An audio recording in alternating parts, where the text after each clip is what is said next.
Hello guys, welcome back to the study. This is Dheeraj Kumar. अभी आपने कुछ देर पहले मतलब इस वीडियो को रेगुलर साइंस का अपलोड होने से पहले आप एक लाइव क्लास करते हो सुबह मॉर्निंग में 8 बजे। तो 8 बजे की जो मैथ और रीजनिंग आप आगे चल के मिक्स प्रैक्टिस सेट होने वाली है कोस्ट गार्ड की, उसको अटेंड किया करो मॉर्निंग में 8 बजे वाली, ठीक है। वो 8 बजे चलेगी या फिर कहोगे तो उसको 7 बजे भी कर देंगे, कोई दिक्कत नहीं, लेकिन मॉर्निंग में ही चलेगी लाइव क्लास मिक्स प्रैक्टिस की, तो उसको जरूर अटेंड किया करो। अभी चलो साइंस के कुछ इंपॉर्टेंट प्रीवियस ईयर के क्वेश्चंस को करेंगे जिसको रट जाना है एग्जाम से पहले। बट इसको पहले ही कंटिन्यू करने से पहले मैं याद दिला दूं कि कोस्ट गार्ड नावी की पेड बैच है जो कि 900 रुपीज़ में है, ठीक है, जिसके अंदर कंप्लीट वीडियो कोर्स सेक्शन 1 के लिए math, reasoning, English, science, GK सब पढ़ाई जा रही है। और इसके अंदर टेस्ट सीरीज भी आपको मिल जाएगी, ठीक है, online test series, mix test series मिल जाएगी, साथ में सारे पीडीएफ आपको इसके अंदर मिल जाते हैं। तो ये 900 रुपीज़ की है। अगर आपको ना पेड बैच लेना है तो लेके पढ़ लो सेक्शन 1 के लिए, बहुत बढ़िया क्लास में करा रहा हूँ आपको। पढ़ने के बाद खुद पता चलेगा कि किस लेवल के जा रहे हो, क्योंकि पिछली बार तो हमारे सिर्फ पीडीएफ से पढ़ के बहुत सारे बच्चों का रिजल्ट आया था। इस बार पेड बैच से पढ़ के ना फोड़ेंगे वो लोग, क्लियर है, एकदम फोड़ेंगे इस बार। अगर आप में से किसी एक इंसान का किसी एक चीज़ खराब है, मान लो उनको सिर्फ टेस्ट सीरीज ही लेना है, तो वो 69 रुपीज़ में पहला टेस्ट सीरीज ले सकते हैं। अभी एक और नया टेस्ट सीरीज आएगा, लेकिन फिलहाल के लिए 10 टेस्ट सीरीज है 69 रुपीज़ में वीडियो सोल्यूशन के साथ, इसको आप ले सकते हो।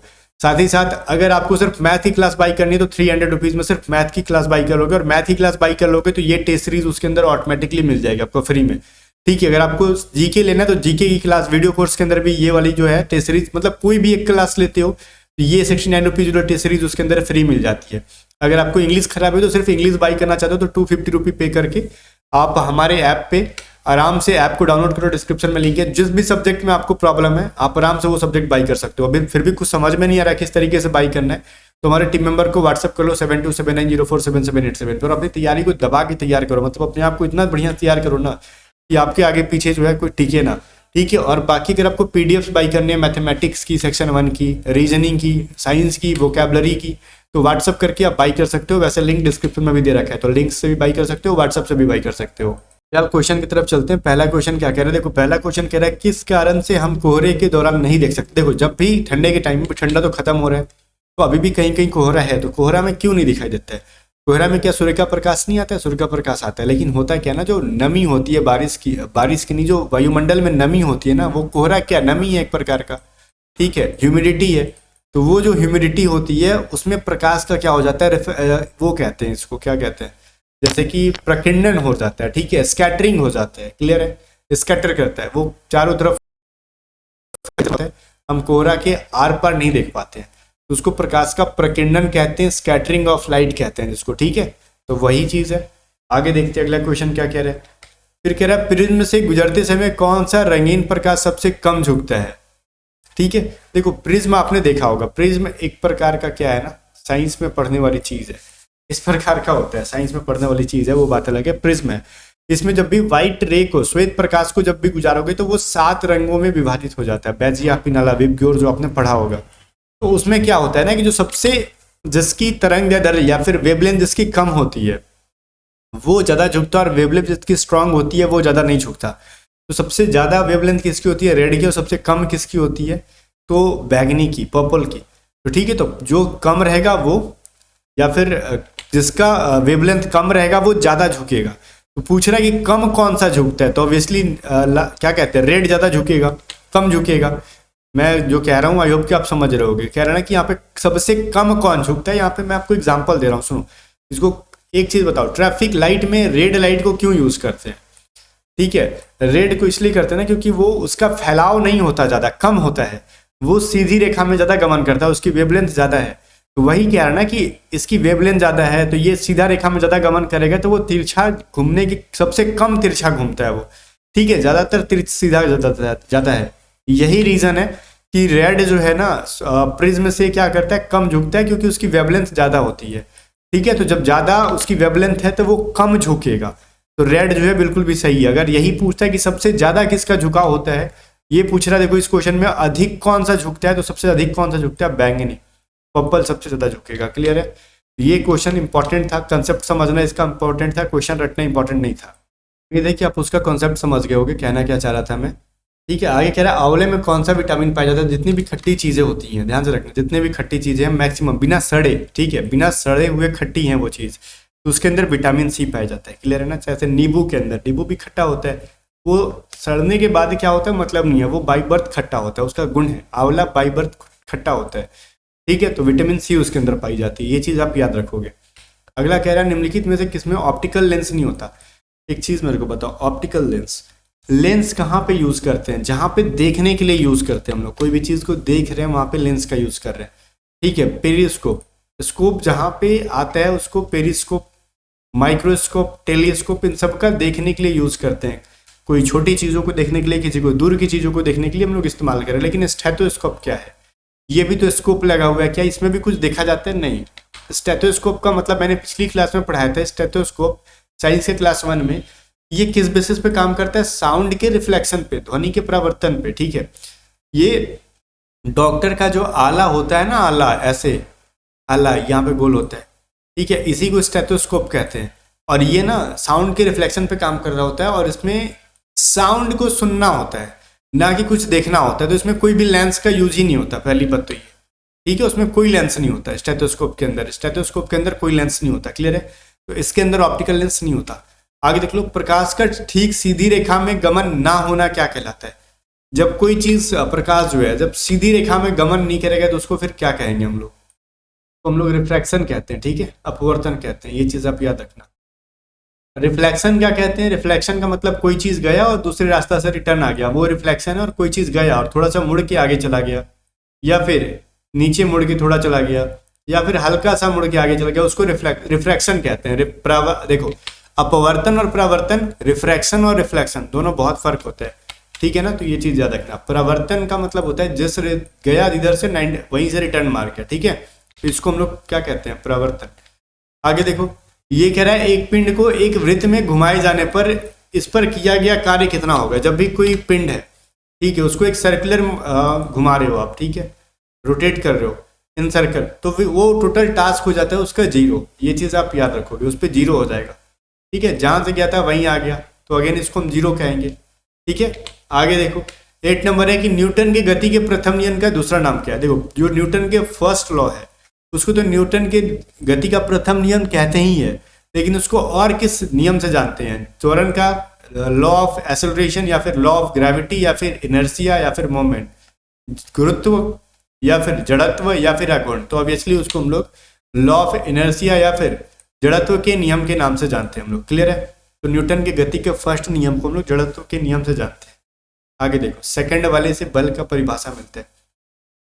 कह रहा है एक वस्तु का वजन सबसे कम कहाँ रखने पर होगा। तो जब भी कोई चीज को सेंटर पे रखोगे ना, उस क्या कहते हैं, मध्य में, केंद्र पर, भूमध्य पर नहीं, केंद्र पर, पृथ्वी के, तो वहां पे उसका वजन जो होगा सबसे कम होगा। ठीक है, ये चीज आपको याद रखना है, इसमें कुछ भी भूलना नहीं है।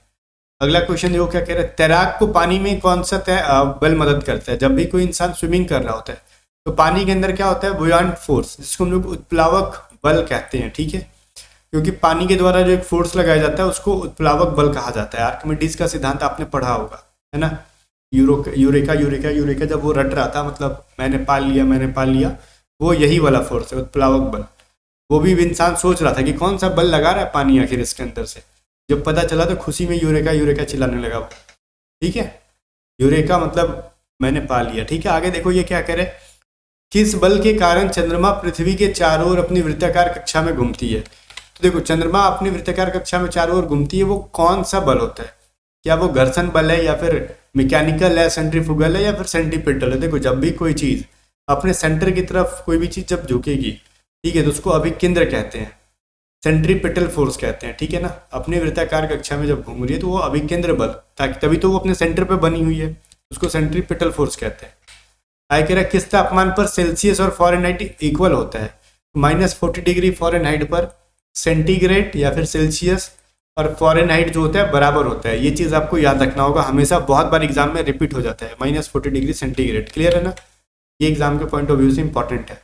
30 नंबर का आंसर देखो क्या कह रहा है, ग्लेशियर में बर्फ हमेशा निम्न पे से कहाँ से पिघलता है। तो ग्लेशियर का मतलब क्या हुआ? बहुत बार आपने जो ग्लेशियर देखा होगा, सियाचिन ग्लेशियर, वो क्या एक तरीके से पर्वत है बहुत ऊंचा ऊंचा, उस पर क्या है? बर्फ है। तो वो कहाँ से पिघलता है? तो ये जो पिघलता है ना, वो निचले हिस्से से पिघलता है, ऊपर से नहीं पिघलता, नीचे से पिघलना शुरू करता है। ठीक है, और नीचे से पिघलेगा, आइस स्लाइडिंग हो जाएगी, बर्फ का बड़ा चट्टान पिघल के गिर जाएगा नीचे। ठीक है, ये चीज़ आप ध्यान देना। ठीक है, तो वो सबसे निचले स्तर से पिघलना शुरू होता है, फ्रॉम द लोवेस्ट लेवल। ये चीज आप याद रखोगे, बहुत इंपॉर्टेंट है। ग्लेशियर में बर्फ पिघलेगा वो तो नीचे से, ठीक है, और पानी में बर्फ जमना होता है तो वो ऊपर से जमता है। सूर्य की उष्मा का विकिरण सूर्य की उष्मा पृथ्वी पर कैसे पहुंचती है, तो वो विकिरण द्वारा, रेडिएशन के द्वारा, कहते हैं ना रेडिएशन है, इसके अंदर रेडिएशन है, तो वही रेडिएशन की मदद से। How does heat from the sun reach the earth, वो विकिरण की मदद से है वो। और विकिरण के लिए, रेडिएशन के लिए किसी मीडियम का जरूरत नहीं होता, ठीक है, ये चीज आप याद रखोगे। विकिरण के लिए किसी भी मीडियम की जरूरत नहीं है, ये आगे चल के कभी काम आएगा, एग्जाम में पूछता है। बॉल पेन किस सिद्धांत पर काम करता है, जितने भी बॉल पेन है ना वो सरफेस टेंशन के ऊपर काम कर रहे होते हैं, ये चीज आपको याद रखना होगा, जिसको हिंदी में हम लोग पृष्ठ तनाव के नाम से भी जानते हैं, ठीक है। तो ये पृष्ठ तनाव या फिर बारिश की बूंदे का गोल होना किसके रीजन है, क्या रीजन है, तो पृष्ठ तनाव की वजह से गोल होती हैं। यही है, बॉल पेन का भी सिद्धांत जो है वो पृष्ठ तनाव पे ही करता है। पहाड़ों पर पानी निम्नलिखित में से उबलता है किस टेम्परेचर पे, क्या 100 डिग्री सेंटीग्रेड से ज्यादा या फिर कम, ये बताओ क्या होगा। मेन तो यही है, देखो पहाड़ों के ऊपर क्या है ना, टेम्परेचर अपने को कम चाहिए। ऐसा क्यों, क्योंकि पहाड़ पे अपना जो है ना वो प्रेशर कम हो जाता है। मान लो हमारे इन्वायरमेंट का जो प्रेशर है, एक बाल्टी के अंदर पानी भर लो तो नीचे प्रेशर ज़्यादा होगा, ऊपर प्रेशर कम होगा पानी का। उसी प्रकार जितनी ऊंचाई पे जाओगे प्रेशर कम होते जाएगा, प्रेशर कम होगा तो टेम्परेचर कम चाहिए, कम टेम्परेचर पे कोई चीज़ पक जाएगा, तो 100 डिग्री सेंटीग्रेड से कम पे, ठीक है। आगे देखो, तो यदि हम ठोस वस्तु को गर्म करेंगे तो किस भाग में सर्वाधिक प्रतिशत होगी। जब भी किसी ठोस को हम गर्म करते हैं ना तो उसमें उसका क्या कहते हैं, आयतन जो है ना, वॉल्यूम क्या होता है, घटने लगता है, ठीक है, सॉरी वॉल्यूम जो है उसका क्या होता है, बढ़ने लगता है, घटने लगता है। ये सवाल इंपॉर्टेंट है आपके लिए। यहाँ पे एक चीज समझना होगा आपको कि जब भी कोई मेटल का चीज है, ठीक है, जब भी उसको हम जितना हीट करेंगे ना उसकी वॉल्यूम में सबसे ज़्यादा इंक्रीजमेंट देखने के लिए मिलेगी। ये चीज़ आपके लिए इंपॉर्टेंट है, ठीक है। तो वही है, इसको आयतन ही कहते हैं इंग्लिश में, है ना। तो वॉल्यूम को हिंदी में आयतन ही कहते हैं, इंग्लिश में तो वॉल्यूम कहते हैं, लेकिन हिंदी वाले में कंफ्यूज था, आयतन ही था कि नहीं। हाँ आयतन ही कहते हैं उसको, क्योंकि क्षेत्रफल तो एरिया का हो गया ना, ठीक है। तो आयतन बिल्कुल भी सही आंसर है। तो आप याद रखोगे, कोई भी जब मेटल है उसको आप हीट करोगे तो सबसे ज़्यादा इंक्रीजमेंट उसकी वॉल्यूम में आती है। जैसे ये इसके एग्जाम्पल के तौर पे एक चीज़ समझो, ट्रेन की जो पटरी होती है उनके बीच में गैप होता है, क्यों, क्योंकि गर्मियों के दिन में जब उसमें हीट मिलेगा तो वो फैलेगा, ठीक है। आगे देखो, जब झील का पानी जमने लगता है तो बर्फ सबसे पहले कहाँ से जमता है, तो बर्फ मैंने बोला ना कि ग्लेशियर में बर्फ गलता नीचे से है, लेकिन झील में जमता ऊपर से होगा, फ्रॉम एबव। आगे देखो, ठोस सीधे वाष्प में, ये तो सारा क्वेश्चन तो प्रीवियस ईयर का ही है, लेकिन ये पिछली बार के ही शिफ्ट का है, ठीक है। कि जो ठोस जो सीधे क्या होता है, सप्लीमेशन मैंने पढ़ाया था, जो कहते हैं ठोस से सीधे गैस में बदल जाना, उसको हम लोग क्या कहते हैं, या फिर वाष्प में बदल जाना, उसको हम लोग उद्रोपतन कहते हैं। जैसे कपूर है, कपूर को गर्म करोगे तो लिक्विड नहीं बनेगा, डायरेक्टली गैस बन जाएगा, ठीक है, कैम्फर कहते हो जिसको। आगे देखो 20 नंबर है, अपेक्षित आर्द्रता। ये भी आया था कि ह्यूमिडिटी को मेजर करने के लिए किसका यूज करते हैं, तो कुछ लोग कहेंगे ना सर इसमें तो मेजर करने वाला चीज है नहीं, तो वो नहीं पूछा गया किससे मेजर करते हैं, मतलब किस यूनिट में मेजर करते हैं, तो वो परसेंटेज में मेजर करते हैं, ठीक है, कितना परसेंट ह्यूमिडिटी है यहाँ पे, ठीक है। अच्छा, कमेंट करके बताओ आर्द्रता को किस चीज से, किस इंस्ट्रूमेंट से मेजर करते हैं, ये चीज कमेंट करके बताना। बाकी जानने से पहले फिर से एक बार याद दिला दूं, पेड कोर्सेज के लिए बाई करना चाहते हो तो एडुटेड स्टडी ऐप का लिंक डिस्क्रिप्शन में, और आप एक बार पढ़ लो फिर कहोगे कि तैयारी किस लेवल की है। या फिर आप किसी पार्टिकुलर सब्जेक्ट को बाई करना चाहते हो तो वो भी आप कर सकते हो, या फिर आपको सिर्फ ऐप का तो लिंक डिस्क्रिप्शन में, या फिर आपको सिर्फ पीडीएफ बाई करना है तो व्हाट्सअप करो और पीडीएफ को बाई कर लो। मिलते हैं नेक्स्ट वीडियो में, तब तक के लिए बाय बाय। और व्हाट्सअप कर लेना 7279047787 पे, और वीडियो को लाइक कर देना, चैनल को सब्सक्राइब कर लेना, और एक बार दोस्तों के साथ शेयर भी कर देना।